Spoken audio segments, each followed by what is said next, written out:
Before I believed in God, I believed in the brain. Welcome, this is On the Brain. I am here to formally introduce my channel and what it is about. But first, why the brain? I measure human history from the time of the cave people, aka the Stone Age, only because, to me, we really only got this human thing started when we created tools and worked with fire. But why fire?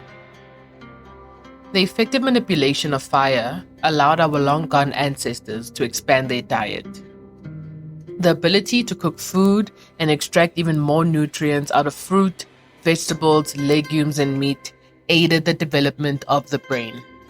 The human brain literally started to grow, far outpacing our primate cousins. From my vantage point, the story of the brain is the story of human beings. The story from Homo sapien to current date is linked to brain development or lack thereof. So now I'm going to get into some of my favorite facts about the brain. The first is brain capacity. The brain is the great equalizer. All capacity is the same. It is more about what you do with it. Now, we can't all become neurosurgeons, but we are all certainly capable, provided nature, nurture, and environment allow. And of course, the best gift in the world, free will. Next on the list is brain power, and I am in awe of the brain's power. The power of a machine is defined by its ability to perform work or transfer energy over a specific period of time. The brain has incredible computing power.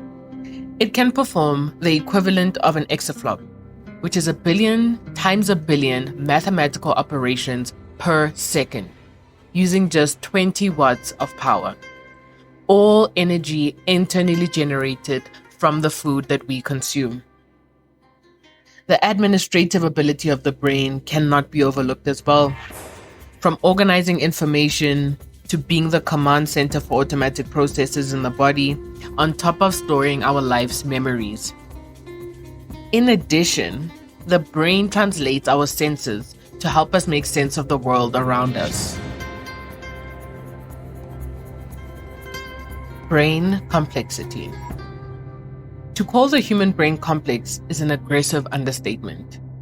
With over 100 trillion connections, it still has not been fully mapped. The brain has been described as the most complex structure in the universe. And I really need us to sit with that for a second. The brain in your body, which is a universe within itself. On a planet, which is a universe within itself. In a solar system, in a galaxy, in a universe amongst universes, your brain is still the most complex structure that we know of on top of everything else that we know. Isn't that amazing? Aren't you amazing? Okay. Brain plasticity, or by its more traditional name, neuroplasticity, is the brain's capacity to continue growing and evolving in response to life experience and intention. Which means, provided that you can, you always have the ability to change your mind, your life, and your choices. With your permission, your brain can adapt or change over time, building new neurons and networks. Scientists used to believe that you hit a wall around the ages of 25 to 30, and you are who you are until your last day. But recent studies have revealed the concept of neurogenesis, which speaks to the fact that your brain always has the ability to create new cells, new neurons, and new networks. The real difficulty comes from the vulnerability of allowing yourself to be new at something. And it is beautiful to me that nature, God, the randomness of it all, built hope into the brain. Last but certainly not least, brain function. My favorite fun fact about the brain is that its purpose and function is linked to our purpose and function as human beings, which is to make connection. The brain has cells called neurons that talk to each other through a neural connection or a brain connection called a synapse.